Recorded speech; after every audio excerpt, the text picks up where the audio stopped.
Pope Francis has warned the threat of anti-Semitism is still lurking in Europe. During a brief trip to Hungary. He was speaking after meeting Hungary's populist and anti-immigrant PM Viktor Orbán, with whom he has stark differences on the issue of refugees. Mr. Orbán has also been accused of an anti-Semitic stance, but he has said this is simply ridiculous. In a Facebook post, the PM said he had asked Pope Francis not to let Christian Hungary perish. Pope Francis' meeting with Mr. Orbán lasted about 40 minutes in the Museum of Fine Arts in Budapest. In his address to Christian and Jewish leaders afterwards, Francis warned of the threat of anti-Semitism still lurking in Europe and elsewhere. He said, "This is a fuse that must not be allowed to burn. And the best way to defuse it is to work together, positively, and to promote fraternity." Hungary has a large Jewish community, some 100,000 strong. Mr. Orbán was criticized for his 2017 election campaign that included posters of Jewish financier George Soros, with the words "Let's not allow Soros to have the last laugh." He rejected calls from the Jewish community to take them down. On a visit to London, the PM denied any anti-Semitism, saying that Mr. Soros was simply a rival who favored migrant movement. Mr. Orbán and the Pope certainly have divergent views on refugees and migration. Some of the PM's supporters in Hungary, along with pro-Orbán media, have in the past mocked the Pope as anti-Christian for his comments on helping refugees. At a mass later on Sunday, Pope Francis alluded to the issue, saying, "The cross, planted in the ground, not only invites us to be well-rooted, it also raises and extends its arms towards everyone. The cross urges us to keep our roots firm, but without defensiveness. My wish is that you be like that, grounded and open, rooted and considerate," the Pope said.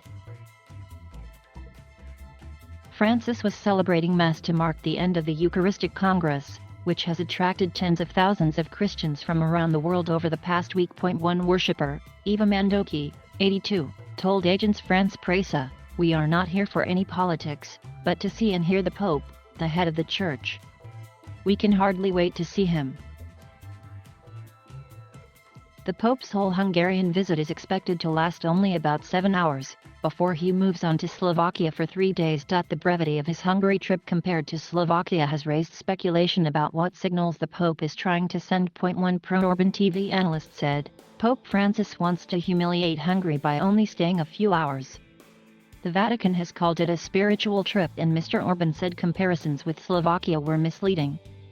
But some sources say the Vatican rejected offers of a longer stay. The meeting between Viktor Orbán, self-styled crusader against liberalism, and the liberal Pope passed peacefully, according to comments from the Vatican and the PM's office.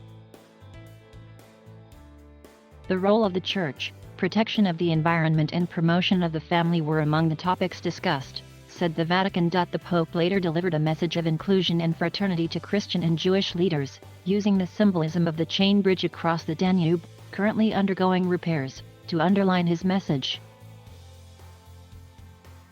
The opposition-run city council, meanwhile, welcomed Pope Francis in its own way, with quotes from his speeches.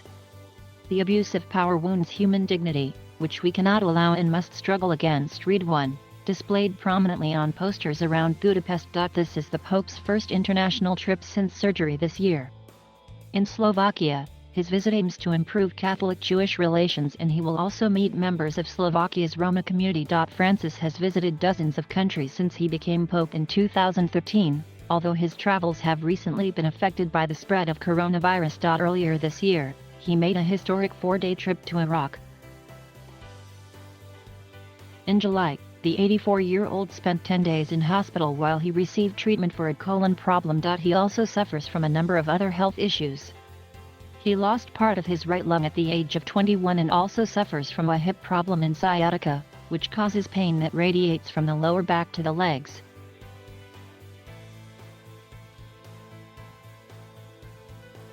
Thank you for watching.